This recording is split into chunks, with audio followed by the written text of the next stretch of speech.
इस बार चुनाव में 64 करोड़ 20 लाख वोटर्स ने हिस्सा लिया, जो G7 के देशों की टोटल आबादी का 1.5 गुना है। यूरोप की पूरी आबादी से 5 गुना ज्यादा है। लोकसभा चुनाव में 31 करोड़ 30 लाख महिलाओं ने वोट डाला। यह नंबर पाकिस्तान की जनसंख्या से 7 करोड़ ज्यादा है। रूस की पॉपुलेशन से दुगने से भी ज्यादा है। लोकसभा चुनाव 2024 में 66.3% मतदान हुआ। इतना बड़ा चुनाव इतनी शांति से बिना हिंसा के पूरा कराना दुनिया के लिए किसी चमत्कार से कम नहीं है।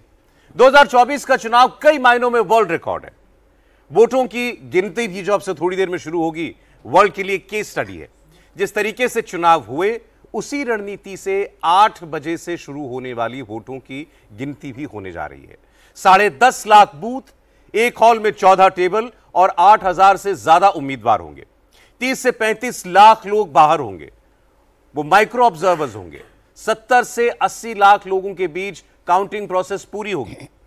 भारतीय जनता पार्टी पहले ही अपनी जीत का दावा कर रही है। सूरत से बीजेपी के उम्मीदवार मुकेश दलाल निर्विरोध जीत चुके भी हैं।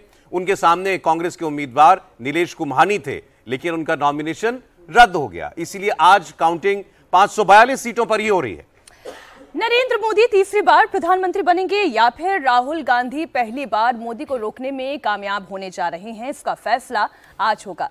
हर बार मोदी जीतने का नया रिकॉर्ड बनाते हैं, राहुल गांधी हारने का रिकॉर्ड बनाते हैं। 2014 में बीजेपी ने नरेंद्र मोदी के चेहरे पर चुनाव लड़ा। पहली बार बीजेपी को बहुमत मिला। बीजेपी ने 282 सीटें जीती। 2019 में मोदी दूसरी बार लोकसभा चुनाव में उतरे और इस बार बीजेपी ने 303 सीटें जीती। मोदी पर जनता का भरोसा और बढ़ा। इस बार नरेंद्र मोदी ने अपने लिए खुद चैलेंज तय किया है। बीजेपी 370 और एनडीए 400 पार। वैसे बहुमत के लिए 272 सीटों की ही आवश्यकता है। 24वें मोदी जीतेंगे, इस पर चुनाव के पहले दिन से लोगों को यकीन है। एग्जिट पोल भी यही कहते हैं। मोदी का रिकॉर्ड है, उन्होंने आज तक जो चैलेंज लिया है उसे पूरा किया है। मोदी आज तक कोई चुनाव नहीं हारे हैं। पहली बार मोदी ने साल 2002 में राजकोट से विधानसभा का उपचुनाव लड़ा था और इसके बाद 3 बार और विधानसभा चुनाव में उतरे। हर बार रिकॉर्ड वोटों से वो जीते हैं। मोदी की एक और खासियत है, उन्होंने गुजरात के मुख्यमंत्री रहते वक्त कभी गठबंधन वाली सरकार नहीं चलाई। हर बार क्लियर बहुमत आया और यही रिकॉर्ड दिल्ली में भी कायम है। 14 और 19 दोनों में अकेले बीजेपी को बहुमत मिला। नरेंद्र मोदी और राहुल गांधी में एक बड़ा फर्क है, वो है नेगेटिव कैंपेन और पॉजिटिव कैंपेन का। राहुल ने पूरे चुनाव में मोदी को अपशब्द कहे, उनका मजाक बनाया, मोहब्बत की दुकान से शुरुआत की और आखिर में नफरत ही बेची। राहुल का मोटिव मोदी को हराना था, जबकि नरेंद्र मोदी ने अपना कैंपेन पॉजिटिव रखा। वो अगले 5 साल में क्या करेंगे, विकसित भारत कैसे बनेगा, इसी पर चुनाव लड़ा। मोदी ने पूरे चुनाव में किसी नेता, किसी पार्टी के लिए अपशब्द नहीं किए। जब कांग्रेस ने फेक न्यूज फैलाई तो मुस्लिम आरक्षण का सच भी बताया गया। 2024 के लिए राहुल गांधी को तीसरी बार लॉन्च किया गया, आप ऐसा भी कह सकते हैं। जब भी चुनाव होते हैं तो राहुल गांधी की एक किस्म की रीलॉन्चिंग होती है। राहुल गांधी बदल गए हैं, राहुल गांधी संविधान को बचाएंगे, राहुल गांधी के साथ देश है, ऐसा कैंपेन हर बार राहुल गांधी के लिए चलाया जाता है। सोशल मीडिया में राहुल गांधी के पक्ष में वीडियोस पोस्ट किए जाते हैं, लेकिन इसका असर ग्राउंड पर खास दिखाई नहीं देता।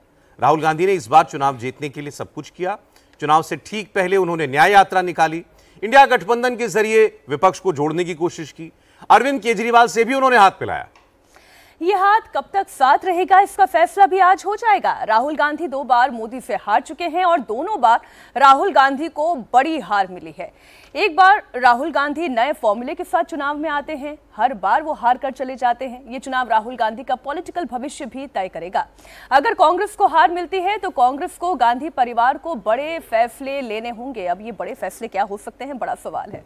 राहुल गांधी ने एग्जिट पोल को मानने से इनकार कर दिया था, लेकिन आज जो भी नतीजे आएंगे उसको राहुल को मानना होगा। राहुल गांधी इस बार भी 2 सीटों से चुनाव लड़े हैं, केरल की वायनाड सीट से और यूपी की रायबरेली से। राहुल अगर दोनों जगह से जीतते हैं तो किसको छोड़ेंगे, यह फैसला भी उनको आज करना होगा। नरेंद्र मोदी तीसरी बार क्या आज प्रधानमंत्री बनेंगे और राहुल गांधी क्या तीसरी बार भी हारेंगे, यह फैसला उत्तर प्रदेश की 80 सीटों से होगा, जिसकी जिम्मेदारी मुख्यमंत्री योगी आदित्यनाथ के कंधों पर है। देश में सबसे कम वक्त में इतनी तेजी से पॉलिटिकल ग्राफ उठाने वाले इकलौते नेता योगी आदित्यनाथ हैं। योगी आदित्यनाथ यूपी में मुख्यमंत्री बनने से पहले सांसद थे, केंद्र में कभी मंत्री नहीं रहे। 2017 में योगी सीधे यूपी के मुख्यमंत्री बनाए गए। इन 7 सालों में योगी आदित्यनाथ ने यूपी को बदला, यूपी की राजनीति को भी बदल दिया। नरेंद्र मोदी को रोकने के लिए 2019 में यूपी में अखिलेश यादव और मायावती ने अलायंस किया था, लेकिन बीजेपी तब भी 62 सीटें जीतने में कामयाब हुई। इसमें योगी मॉडल का एक अहम रोल था। 2024 के चुनाव में योगी की डिमांड पंजाब से कर्नाटक तक रही। उत्तर प्रदेश के बाहर मुख्यमंत्री योगी ने 12 राज्यों और 2 केंद्र शासित प्रदेशों में 44 रैलियां की, 2 जनसभाएं की। टोटल उन्होंने 204 जनसभाएं की, जो नरेंद्र मोदी के बाद दूसरे नंबर पर है। उत्तर प्रदेश में मोदी और योगी की जोड़ी को हराने का फॉर्मूला फिलहाल किसी के पास दिखाई दिया नहीं। योगी आदित्यनाथ ने जिस तरीके से यूपी में कमान संभाली, उससे एंटी मोदी मोर्चा संभल पाए ऐसा कोई मौका नहीं मिला।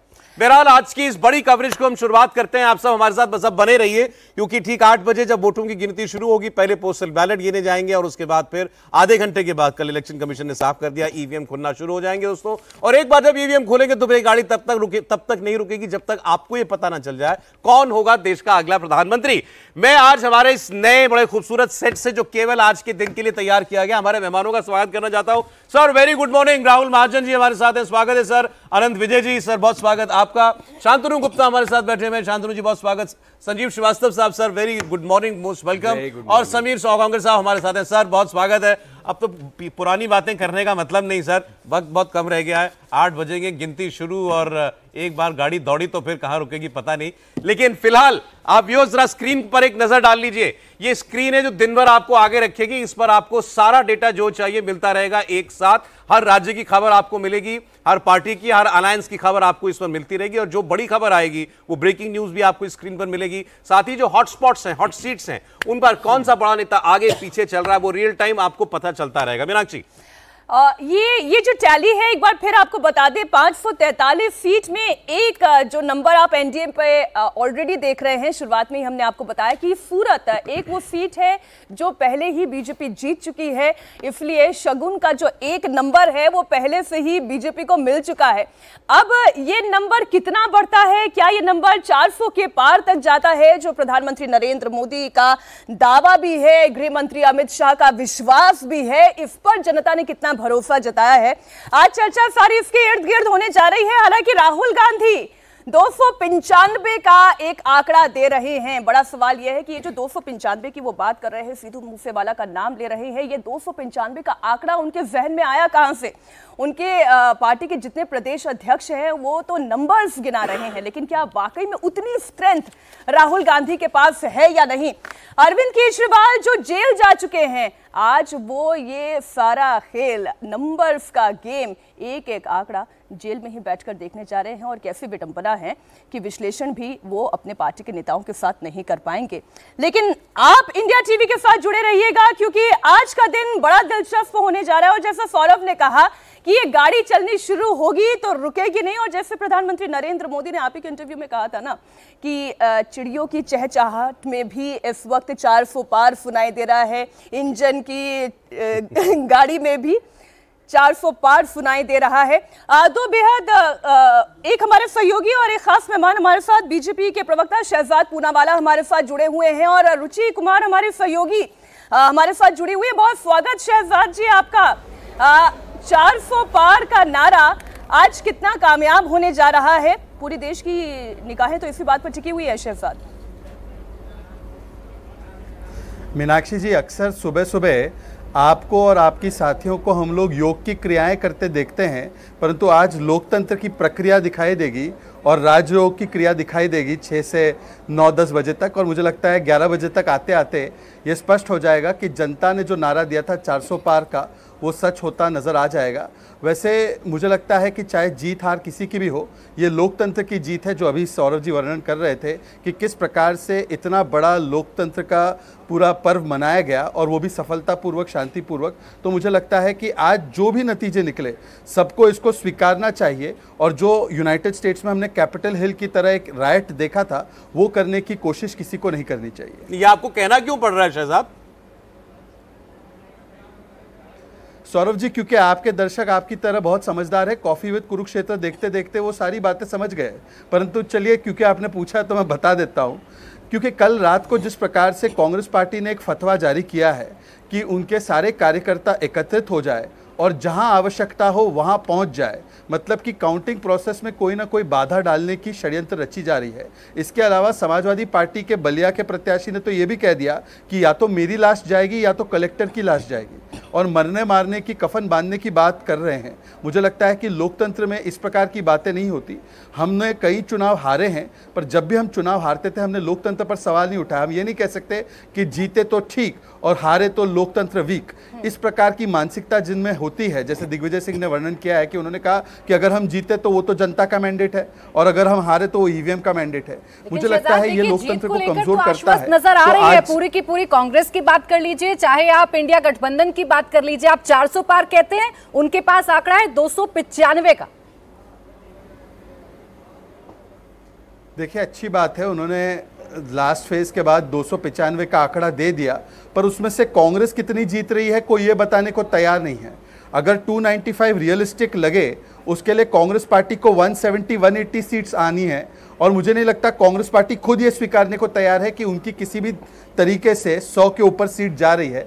तो मुझे लगता है ये आंकड़ा उन्होंने कोई गाने से प्रेरणा लेते हुए, वैसे वो गाना किस प्रकार से गाना वो बनाया गया है सिद्धू मूसेवाला के द्वारा, उसके बारे में मैं जानना नहीं चाहता हूं, परंतु अगर उनकी प्रेरणा वही है तो मुझे लगता है देश की जनता भी सोचेगी कि किस प्रकार से इसको गंभीरता से लिया जाए।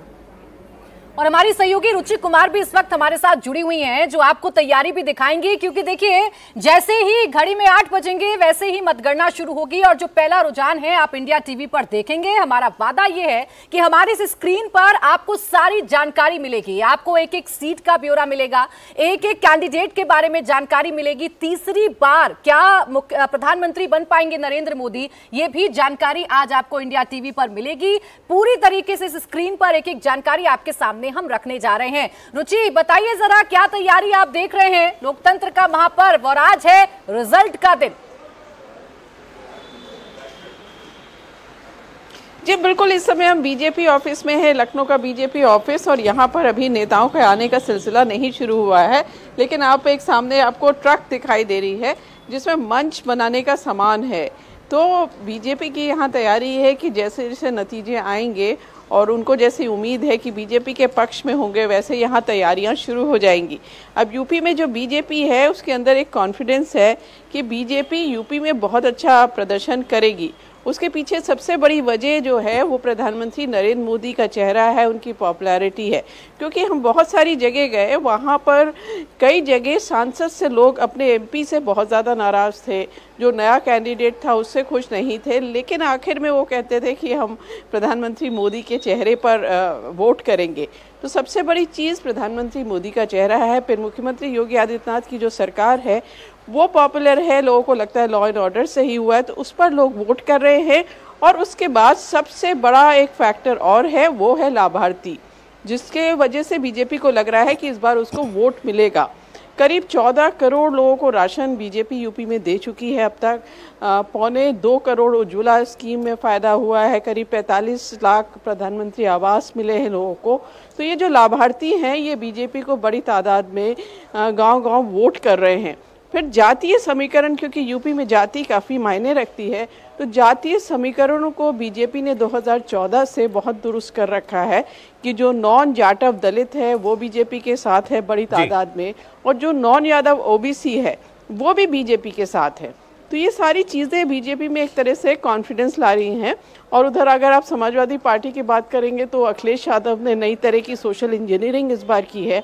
जो पार्टी MY जानी जाती थी यानी मुस्लिम यादव, उसमें सिर्फ 5 यादवों को और 4 मुसलमानों को टिकट दिया है, 15 दलित को टिकट दे दिया है, 10 कुर्मियों को दे दिया है, निषाद हैं, राजभर हैं, कुशवाहा, मौर्य हैं। तो ये सारी चीजें समीकरण तो अपने अपने हिसाब से सेट किए गए थे। अब जनता ने ईवीएम में कैद कर दिया है तमाम उम्मीदवारों का फैसला, और किस राजनीतिक दल का क्या होगा ये आज पता चल जाएगा। अखिलेश यादव, जिनको अपने पिता के बाद पार्टी पर तो जरूर उन्होंने काबिज कर लिया अपना हक, लेकिन लगातार उन्हें हार का सामना करना पड़ रहा है। इस बार क्या वो जीत का सामना करेंगे? क्या जीत का सेहरा उनके सर पर बनेगा? ये देखना वाकई में दिलचस्प होगा। रुचि, आप बने रहिएगा हमारे साथ। अब एक बार आइए आपको आपको अपनी स्क्रीन दिखा देते हैं, हमने क्या विशेष तैयारी आप लोगों के लिए की है। आइए आपको ये बता देते हैं ताकि एक एक डेटा बड़े ही स्पष्ट तरीके से आपके सामने आ जाए। आप टीवी स्क्रीन पर अभी जो 0-0 के आंकड़े देख रहे हैं, वो 8 बजे जैसे ही गिनती शुरू होगी उसमें तेजी से बदलाव होने लगेंगे।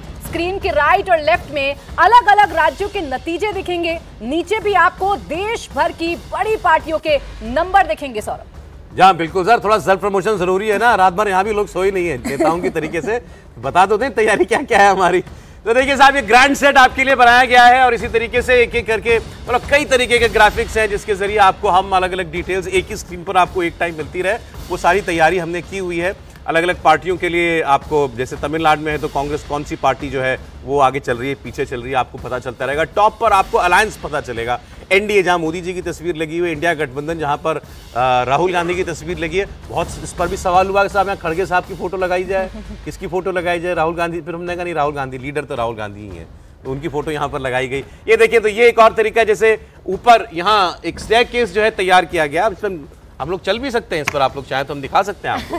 तो यहाँ ऊपर भी नजर अभी सुबह बैठे रहे अभी तो लेकिन खैर ऊपर आपको जो है अलग अलग स्टेट्स की टैली जो है वो दिखाई देती रहेगी, किस स्टेट में इस वक्त क्या नंबर चल रहा है, कितनी सीटों के रुझान आ चुके हैं, कितनी सीट्स जो है डिक्लेयर हो गई हैं, वो आपको यहाँ पता चलता रहेगा।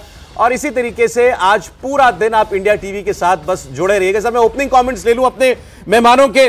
कल तक मैं पूछ रहा था, बस किसी को आपको रिवाइज करना हो अपना आंकड़ा तो कर लीजिए। अब राहुल जी अब तो उसका टाइम भी चला गया है, अब तो देख पलटा सर। हाँ एक बार सर एलईडी वॉल पर भी नजर डाल दें, क्योंकि तैयारी हमने बहुत की है और सेल्फ प्रमोशन की बात हो रही है। ये जो एलईडी वॉल आप देख रहे हैं, उत्तर प्रदेश की 80 सीट और 80 का जो नतीजा होगा वो यहाँ पर एक एक सीट का नाम रहेगा। जैसे ही नंबर्स आने शुरू होंगे यहाँ पर आपको रंग बदलने शुरू हो जाएंगे। अभी सब कुछ व्हाइट है, बिल्कुल मेरे कोट की तरह, लेकिन ये जब भगवा होगा तब भगवा दिखाई देगा, कहीं हरा होगा तो वो हरा दिखाई देगा। तो ये एक तैयारी, उत्तर प्रदेश की 80 सीट हो या फिर हम बिहार की सीट दिखाएं, कर्नाटक की सीट दिखाएं, तस्वीरें जो है सीट वाइज आपको यहां दिखाई देगी। कमेंट की बात हो रही थी, संजीव जी आप ही से शुरू कर लेते हैं। जो कहा जा रहा है कि 295 नहीं आई तो लाश निकलेगी, नहीं आई तो कैपिटल हिल कफन बांध कर निकलना सुबह, ये भी किसी ने नारा दिया है। बहुत अनफॉर्चुनेट बात है ये, इस तरह से नहीं कहते और नहीं करते। देखिए दो चीज़ें हैं इसमें फ़र्क। एक, आप पूरी चौकस बरतिए, पूरी सावधानी रखिए, अपने पोलिंग एजेंट्स को ताकीद कीजिए कि वो पूरा जो प्रोसेस है, अगर आपको किसी तरह की गड़बड़ की भी आशंका है या आप संदेह करते तो उसका एक संवैधानिक तरीके से उसकी वॉच रखिए, उस पर सावधानी रखिए। लेकिन कल जिस तरह से बयान आए हैं, कांग्रेस का फतवा शहजाद कह रहे हैं, वो तो मैंने इतने ध्यान से नहीं देखा, लेकिन जैसे पप्पू यादव का बयान था या किसी और के बयान थे, मतलब मनीष तिवारी चर्चिल को कोट कर रहे हैं वर्ल्ड वॉर 2 से, जो चर्चिल ने कहा था, will fight on the beaches, will fight on the mountains. कौन सी जंग चल रही है हिंदुस्तान में? बट हैविंग सेड दैट, अगर एक बहुत बड़े तबके को इस बात का तनाव है या शंका है कि चुनाव सही हो रहे हैं कि नहीं हो रहे, तो उन्हें सावधानी बरतने की अनुमति होनी चाहिए और अपने कार्यकर्ताओं को कहने की भी कि आप ध्यान रखिए। लेकिन वो उसकी जो सीमा है, एक जो बैलेंस है उसमें, कि आप दूसरी तरफ नहीं चले जाएं, कि आप उनको उकसाएं नहीं कुछ करने में, वो बहुत आवश्यक है। वो शायद कहीं बैलेंस मिस कल हो गया।